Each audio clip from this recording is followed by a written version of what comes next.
Hello everyone, welcome back to our channel. Here is how to fix the problem when Wi-Fi and Bluetooth are grayed out on your Android device.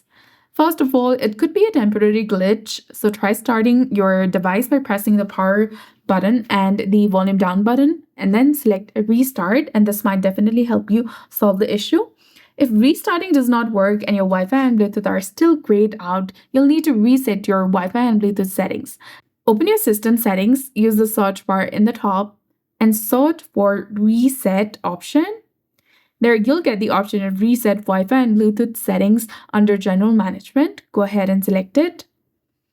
And then select reset settings from the bottom to confirm.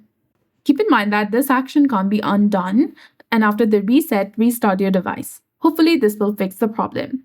So that's it. I hope you found this video helpful. If you did, please like, share, and subscribe. Thanks for watching. We'll see you again in the next one.